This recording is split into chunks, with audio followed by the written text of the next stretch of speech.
How was the demo? I mean, what was your impression? Well, the demo was very impressive. Like, the DARwin Opt robot is pretty well refined already. The most memorable, impressive thing of his demonstration was that the balance that they've got on the DARwin was amazing. In the video, there's some video of him tilting the robot and pushing it with the balance stuff turned on and off, and you'll see in the video it's just really impressive. Cool feature. So, of course, since it's running Linux, to log in, you go in with, like, the login terminal or using a, like, remote desktop GUI, right. like VLC or SSH, basically. The really cool is how they integrated power adapter. You can have it plugged in while it's charging, and if it's plugged in, while it's plugged in, you can actually swap batteries without turning the robot off. Oh, really? That's cool. Yeah, but that's, I don't know what its boot up time is, but since it's running Linux, I'm sure its boot up time is anywhere between like 30 seconds and 2 minutes. I don't know. I never saw the thing turn on from the start, and that's not a question I thought to ask him at the time. Yeah, its walking and bouncing is amazing, but he said it still doesn't have a gate where both feet are off the ground. They're starting to take pre-orders next week, and then they're going to start selling it in February. Oh, and then the servos are amazing on it. They're not out yet. Like, they're still kind of prototypey, I guess. They're 20 AM. It's like, when the robot moves, it was completely quiet, like, not grindy. And when you move the servos by your hands, they're quiet. And if you, like, jiggle the arms and whatnot, there's almost no backlash. Cool. You couldn't perceive the backlash. It seemed like the gears were spinning when you, like, it almost seemed like backlash at times, but it really turned out was actually the gears turning. It was amazing.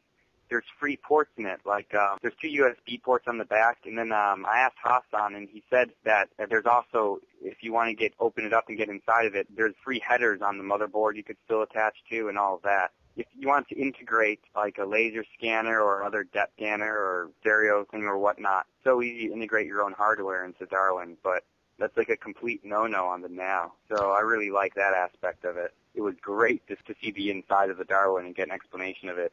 But then again, I'm surprised, like, why isn't a depth sensor standard yet? Either stereo vision or one of these new IR sensors. I guess it'd be several $100s more, but when this thing costs, it's going to cost $10,000. Right. It's weird, though. I don't quite see the price point of $10,000 since, it's got a nice body, but the molds for the DARwin Ops body are definitely not nearly as expensive as the molds were for the Now. And the Now is already down to $12,000. I just don't understand how the DARwin Op can be $10,000 when it's also, the servos all have, it's on a nice serial bus, which is good, but the servos are doing the actuating and the sensing on the same bus. But the Now's motors and position sensors are completely different devices. Each joint in the Now has one of those Hall effect sensors, like the tube magnet things against each other and it senses rotation. Joint has one of those in it, completely separate from the servo actuator. It's really a superior actuation system. These are really nice servos in the DARwin, but it's still like a piecewise kit system. It's like, when I think about the hardware, I don't know, the servos have got to be really expensive or something, or maybe the CPU is more expensive than I'm imagining. But I can't quite understand why it's $10,000.